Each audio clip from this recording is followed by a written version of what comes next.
Sorry, Brian, sorry to cut you off there, Brian Taylor, David Porter. That's the end of the programme. We'll be back on Sunday at 1 o'clock with a new programme for the general election. Join us then for Campaign 2001 here on BBC Two Scotland. Till then, from all of us here, good afternoon.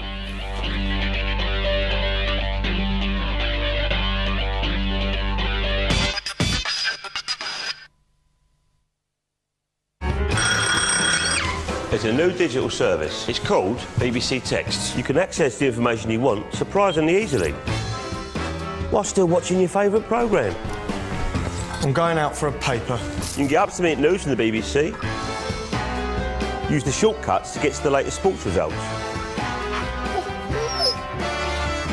or check the weather before you go out. Available now on your digital channels. BBC Text. Go on, improve your text life.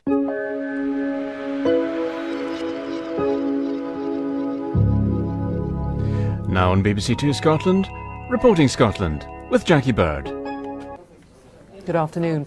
The Court of Session in Edinburgh has ruled that a cull of animals being kept at the Mossburn Animal Sanctuary near Lockerbie in Dumfries and Galloway should go ahead. Animal rights protesters and the sanctuary's owners have said they'll try to stop the animals, sheep, cattle, pigs and goats from being destroyed.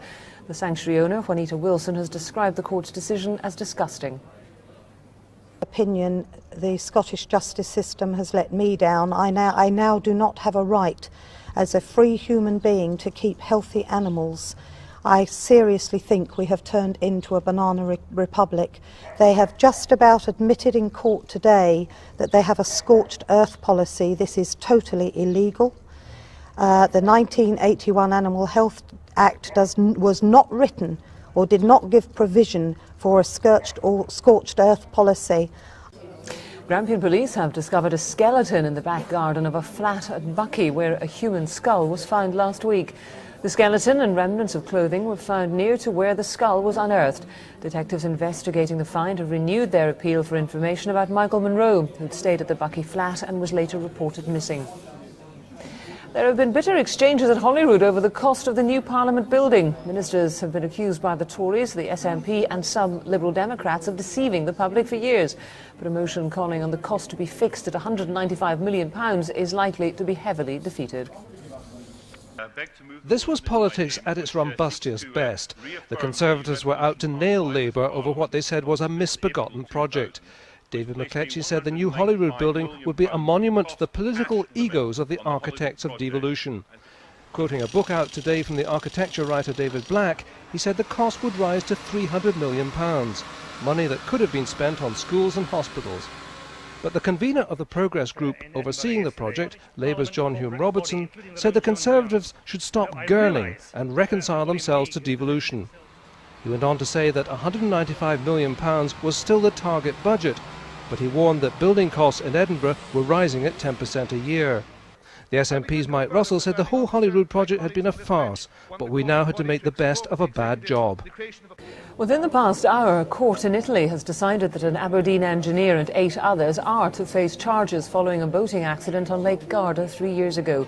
John Lilly had hired the boat, which overturned in a storm, killing 3 family friends.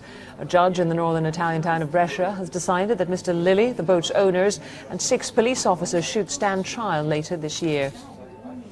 It's been confirmed that thousands of former shipyard workers affected by asbestos poisoning will get compensation.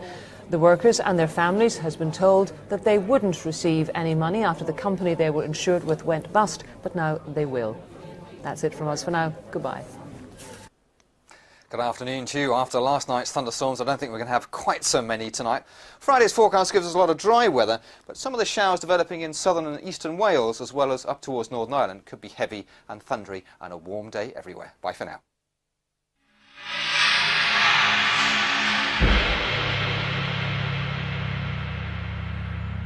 We return to the Belfry now on BBC Two Scotland for more golf from the International Open.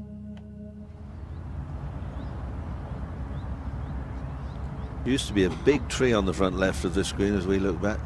Look at, don't go near though. You know they can break your leg with a twick of their wings, a flick of the wings.